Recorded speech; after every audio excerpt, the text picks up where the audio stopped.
It's been said that suffering caused by violence results in the unmaking of worlds.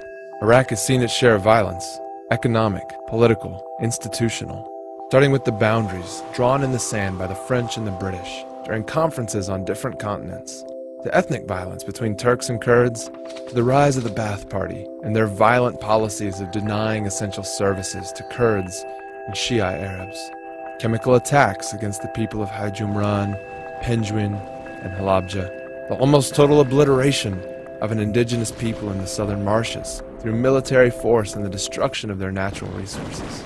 Internal policies spilled over into external interventions, and 1990 brought the Persian Gulf War, including the introduction of depleted uranium weapons into the environment of Iraq from foreign armies. The rest of the 90s brought a silent war when the United Nations began one of the most comprehensive sanctions regimes of modern times, cutting Iraq off from much of the world for some 12 years, until the removal of Saddam Hussein in 2003, which, of course, required and brought with it a lot more violence. The void left by the removal of Saddam Hussein paved the way for years of reprisals by Shia Arabs once they were in positions of power. And once again, the denial of essential services to the other group paved the way for full-on sectarian conflict. Imagine how you would feel if all of this violence happened in your neighborhood. Imagine how you would feel if your children were denied access to the hospital or the medicines that could save their life.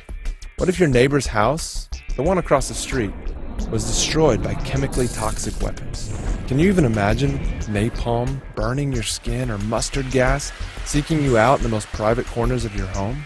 Now imagine you start seeing your children, the ones born on your street, in your playgroup, your Sunday school class, your boss's child, with missing fingers or limbs, with brain disorders, horrific cancer, and wreckage where their heart should be. How could you cope? Who would you blame? If you're anything like us, you'd blame the ones who brought the violence. You wouldn't chalk it up to coincidence. You wouldn't debate the data. You'd blame the bad guys.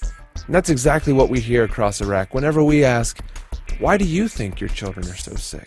For many Iraqi families, blame rests with the ones who did the violence.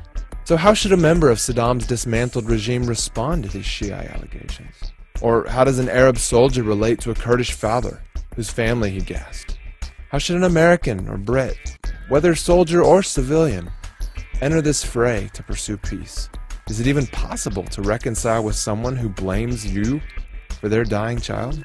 We could probably try to present as much data as possible in an argument, and then sit back and wait for the other party to come around to our way of thinking. But that rarely seems to work in our friendships or our marriages. It's hard to imagine it working in such a high-stakes environment like Iraq. But there is another model, hardwired into us all. It's a way to humanize the enemy and begin a relationship. We call it reconciliation through healing, or the provision of life-saving heart surgeries in pursuit of peace between communities at odds. Because just as violence has unmade the world for families across Iraq, by healing their children, those worlds can be remade. One of the families whose world you have remade through healing is Navarre's.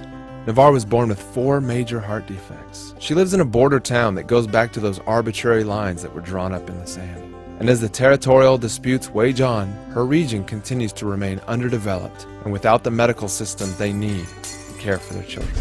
She never had access to the doctors or the hospitals that could save her life. Her world had been unmade. But just as Navarre's suffering had the power to unmake her world, the hands of a surgeon, one that her family thought was their enemy, had the power to remake it. In fact, Navarre's story is now the story for hundreds of children in Iraq. We do pursue treatment as an end to sickness and suffering, but we also pursue reconciliation as an end to violence. Because remaking relationships requires remaking perceptions. There's no way to heal Iraq, or bring peace, or reconstruct, or build a nation. There's only people, individuals, with all their biases, perceptions, stories, and hurts.